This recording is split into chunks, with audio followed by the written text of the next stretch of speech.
Magandang umaga mga bata. Ako pala si Teacher Paul, ang inyong makakasama sa araw na ito. Pero bago ang lahat, tumayo ang lahat para sa ating panalangin at pangungunahan ni Angel. Maraming salamat Angel, maaari ka nang bumalik sa iyong upuan. Ngayon bago kayo magsiupo ay pakiayos ang inyong mga upuan at pakipulot ng mga kalat sa ilalim nito. Ngayon naman ay, mayroon bang lumiban sa ating klase ngayong araw? Mabuti kung gano'n na walang lumiban sa ating klase ngayong araw. Patunay lamang iyan na kayong lahat ay handang matuto ng panibagong aralin ngayong araw. Ngayon naman, bago tayo magsimula ay narito muna ang mga layunin na dapat ninyong tandaan kung tayo ay nasa loob ng silid-aralan. Una ay huwag maingay. Ano ang unang alituntunin? Tama, huwag maingay. Pangalawa naman ay makinig ng mabuti at ang ikatlo ay itaas ang kanang kamay kung sasagot at ang panghuli ay umupo ng maayos tuwing si teacher ay nagsasalita na sa harap. Naunawaan ba mga bata ang ating mga alituntunin? Mabuti kung gano'n, inaasahan ko na lahat ng iyan ay inyong susundin mula sa simula ng ating talakayan hanggang sa matapos. Ngayon naman, bago tayo magpatuloy sa ating bagong talakayan ngayong araw ay balikan muna natin ang nakaraang araling ating tinalakay. Naaalala pa ba ninyo? Mabuti kung gano'n naaalala pa ninyo. Saan patungkol ang ating nakaraang aralin, Ryan? Tama! Patungkol ito sa tamang pag-aalaga o wastong pag-aalaga ng matanda at iba pang kasapi ng magulang. Ngayon naman, magbigay ka ng ilang pamamaraan ng wastong pag-aalaga ng matatanda at iba pang kasapi ng magulang ay magaling! Isa sa halimbawa ng paraan ng pag-aalaga ng mga matatanda at iba pang kasapi ng pamilya ay ang pagpapanatili ng kalinisan sa isang silid o sa isang kwarto. Ano pa, Angel? Magaling! Isa rin sa mga wastong pamamaraan ng pag-aalaga ng mga matatanda at iba pang kasapi ng magulang ay ang pamilya ay ang pagpapanatili ng kalinisan ng mga kagamitan tulad ng baso, pinggan at iba pa. Isa rin doon ay ang pag-aabot ng mga kagamitan o pangunahing pangangailangan ng mga kasapi ng pamilya, lalo-lalo na ang matatanda na hindi na gaano nakakakilos ng maayos. Ako'y natutuwa dahil lahat kayo ay naalala pa ang ating nakaraang aralin tinalakay. Ngayon mga bata, nais nyo ba ng isang kwento? Mabuti kung gano'n dahil gusto ninyo lang isang kwento. Si Teacher ay may inihandang kwento. Ito ay ang patungkol sa kay Berting at ang kanyang mga bisita. Pero bago tayo magsimula sa pagkukwento ay, ano nga ulit ang dapat ninyong gawin tuwing si Teacher ay nagsasalita sa harap? Tama, huwag maingay at umupo ng maayos at makinig ng mabuti. Ang kwentong inihanda ni Teacher ay ang patungkol kay Berting at ang kanyang mga bisita. Si Berting ay isang mag-aaral sa Western Philippines University sa Puerto Princesa Campus. Siya rin ay nakatira sa malapit sa paaralang nabanggit at sa inuupahan niyang bahay. Isang araw, siya ay dinagsa ng kanyang mga bisita. Sino kaya ang bisita ni Berting? Ngayon, ang mga bisita ni Berting ay ang kanyang mga kaklase at ilang mga kamag-anak. Nang makita niya ito sa labas ng kanyang pinto ay agad niya itong pinapasok ng may pag-alang at may pagtanggap at nakatulugod. Ano ang ginawa ni Berting?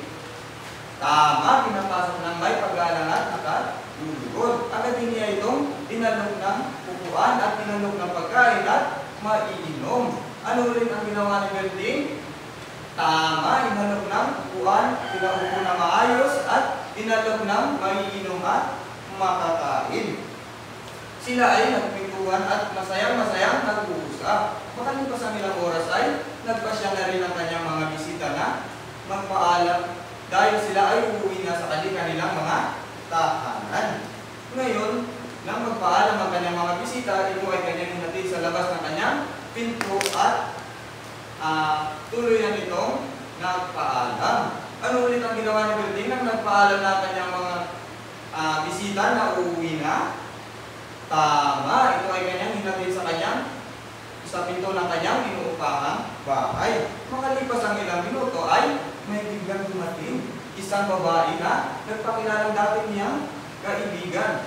Ngunit si Berting ay nagtaka dahil siya ay walang naaalala dating kaibigang babae. Ang babae ay nagpupumilit na siya ay papasukin dahil gusto niya makituloy ng kahit isang gabi lamang. Ngunit alam ni Berting na ang babae ay nagsisinungaling, kaya agad din niya itong pinakiusapan ng maayos at may pagalang na kung maaari ay huwag na magpumilit na tumuloy sa kanyang tinitirahang bahay dahil hindi niya ito kakilala.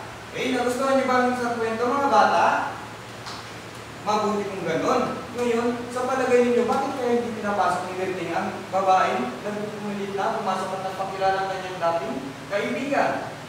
Tama, dahil ang babae ay hindi niya kakilala at alam niya nagsisinungaling lang ito. At maaari rin may mangyari masama sa kanya at sa iba pa mga tumitira doon sa kanyang inuupahang bahay. Ngayon naman, ano kaya ang maaaring mangyari kapag ito ay kanyang pinapasok? Tama, maaaring manatawan, magpangako, ano pang masamang mangyari sa kanya. Okay, dahil dyan, ngayon naman ay ang pag-aaralan natin ay patungkol sa pagtanggap ng bisita. Pero bago yan, narito muna ang mga layunin na dapat ninyong tandaan sa pagtatapos ng ating dapat ninyong makamit sa pagtatapos ng ating aralin at talakayan ngayong araw. Una ay maunawaan ang wastong paraan ng pagtanggap ng mga bisita. Pangalawa ay ang naisasagawa ang wastong pag-iingat sa pagtanggap ng bisita. At ang ikatlo ay ang nakatutulong sa pagtanggap ng mga bisita sa bahay tulad ng pagpapaupo, pagbibigay, inumin, pagkain at iba pa. Ngayon kayo ba may mga bisita sa inyong bahay? Opo, tayo ay mayroong mga bisita sa inyong bahay. Ngayon, ano ang ginagawa mo tuwing may bisita sa inyong bahay? Tama. Ito ay kanilang pinapapasok, inaalok ng inumin at pagkain. Ano pa? Rhea. Tama, pinapaupo ng maayos, pinakausap ng may magalang at inihahatid sa labas ng bahay kung ito ay magpapaalam na. Ngayong araw ay tatalakayin natin ang mga wastong pamamaraan ng pagtanggap ng mga bisita, maging mga kakilala o hindi.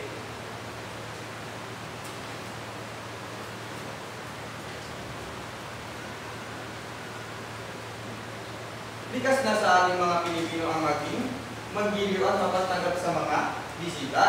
Tayo ay napaka-hospitable kung sa English dahil tuwing may bisita tayo ay naghahanda ng makakain at mga inumin, inaalok at parang wini-welcome sila ng maganda.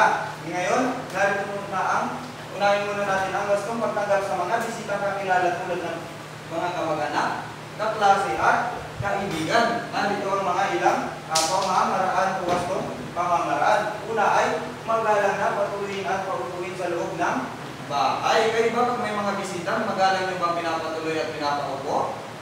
Mahusay. Dapat na paupuin at alukin natin ang mga pagkain. Ganyan, dapat ay wini-welcome natin ng maayos. Pangalawa ay pakilala sa mga kasapi ng mag-anak. Ngayon kung yung mga bisita ninyo tulad ng mga kaklase ay hindi kakilala ng iba pang kasapi ng inyong mga magulang, mabuti na ipakilala ninyo ito sa kanila. Ikatlo ay ipaghain ang makakain at maiinom ang mga bisita. Tulad nga ng sinabi ko kanina at sa kwento ng kay Berting at ang mga bisita, tuwing tayo ay may mga bisita dapat ay inaalok natin ito ng makakain at maiinom. Pang-apat naman ay magalang na makipag-usap at makipagkwentuhan. Kaya ba kung may mga bisita, magalang pa kayo nakikipag-usap o nakikipagkwentuhan? Mabuti kung gano'n. Dapat ay maging magalang tayo sa lahat ng oras sa ating mga bisita. Ang panglima at ang huli ay ang natin sa labas ng pinto o gate ang bisita kung ito ay magpapaalam na para umuwi. Okay. Ngayon naman ay sunod natin ang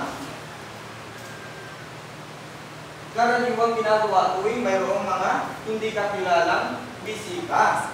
Narito ang mga kapag na dapat natin gawin tuwing tayo ay may mga bisita hindi natin kakilala. Unang-una ay maging maingat sa pagtanggap ng mga bisitang di kakilala. So dapat kahit nasa ugali na natin o nakaugalian na natin mga Pilipino ang magpagtanggap sa mga bisita, dapat pa rin tayo maging maingat.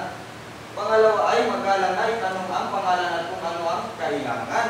Ngayon, kung hindi man natin kakilala ang mga bisita, dapat ay huwag pa rin natin itong tatapugan o tatarayan. Dapat magalang pa rin natin silang kakausapin at tatanong kung ano ang kanilang pangalan at kailangan upang mas lubos natin silang makilala. Pangatlo ay iwasang patuloy sa loob ng bahay ang hindi kakilalang bisita. Yan, isa sa mga dapat natin gawin ay huwag agad-agad na papasukin ang mga hindi kakilalang bisita dahil maaari tayong mapahama kung mayroon man itong binabalak na hindi maganda. Ang ika-apat ay iwasang iwalang mag-isa sa loob ng bahay o bakuran ng bisita. Ngayon kung ang bisita natin ay halimbawa na sa loob ng bakuran, huwag po natin yan agad na iwanan na siya lang mag-isa dahil maaari kung may binabalak man yan siya na masama. So halimbawa gusto niya magnakaw, so mananakawan tayo ng ganun kadali. Kaya mas mabuti na huwag natin itong iwanan mag-isa.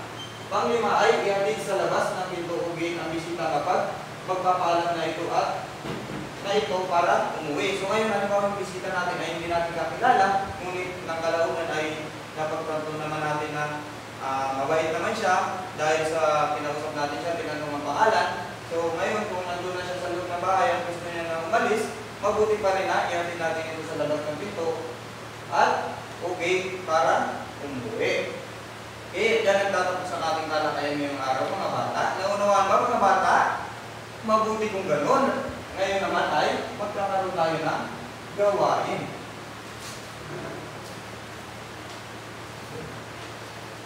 Narito ang panuto. Basahin ang sumusunod na pangungusap. Isulat ang tama kung ang pinanghahayag sa pangungusap ay wasto at mali kung hindi wasto. Tapos na ba mga bata? Mabuti kung ganun. Ako natutuwa dahil ninyo itong nasagutan ng tama. Lahat kayo ay nakakuha ng mataas na marka. Ngayon naman ay magkakaroon tayo ng pangkalang gawain. Papangkatin ko kayo sa dalawa. Ito ang unang pangkat at ito ang ikalawang pangkat. Pero bago yan, babasahin ko muna ang ating rubrics o criteria sa gawain. Nagkagawa ang gawain ng tama at nasa tamang oras, kayo ay makakakuha ng 10 puntos. Ilang puntos ang makukuha ninyo? 10. Tama. Hindi na sagutan at nagawa ang gawain ng tama, ngunit natapos sa takdang oras, kayo ay makakakuha lamang ng 8 puntos. Ilang puntos ang inyo makukuha? Tama, 8. At ang huli ay hindi nasagutan o natapos o nagawa ang gawain ng tama at hindi natapos sa takdang oras, kayo ay makakakuha lamang ng 6 na puntos. Ngayon, bago tayo magsimula, handa na ba kayo sa inyong gawain? Mabuti kung ganun. Ngayon, bibigyan ko lang kayo ng 5 minuto para gawin ang inyong gawain. Tapos na ba mga bata? Mabuti kung ganun. Ako natutuwa dahil lahat kayo ay nakakuha ng tama sagutan, nasagutan at nagawa ninyo ang inyong gawain na tama at naaayon. Ngayon, natitiyak ko na lahat kayo ay nakinig sa ating talakayan. Natitiyak ko rin na lahat kayo ay makakasagot sa aking mga katanungan. Sino dito sa inyo ulit na may mga bisita sa kanilang bahay? Eh, marami. Ngayon, anong ginagawa ninyo tuwing may mga bisita? Angel? Tama, pinapatuloy ito ng pag-alak at pinapaupo ng maayos. Ano pa? Renape? Tama, inaalok ng makakain at maiinom. Eh, may karagdagan si Ryan? Tama, dapat na ihatid ang ating mga bisita sa labas ng gate o pinto tuwing ito ay magpapaalam para umuwi. Eh, ngayon, bago tayo magtapos sa ating talakay ngayong araw, ay may iningandang maikling pagsusulit si teacher. Kumuha kayo ng isang buong papel upang sagutan ang ating gawain. Tapos na ba mga bata? Mahusay kung gano'n. Ako'y natutuwa dahil lahat kayo ay nakakuha ng perfect score. Ngayon, bago tayo tuluyang magtapos at bago kayo tuluyang umuwi, mayroon ninihandang isang gawain si teacher. Ito ay ang karagdagang gawain na dapat ninyong gawin sa inyong mga tahanan. Pakisulat ang panuto. Ang gagawin ninyo ngayong mamayang gabi sa inyong tahanan ay susulat kayo ng isang maikling kwento na nagpapakita ng iba't ibang uri ng pamamaraan o wastong pamamaraan ng pagtanggap ng bisita. Tapos na ba mga bata? Mabuti kung ganun. Ngayon, tumayo ang lahat. Paalam mga bata. Maaari na kayong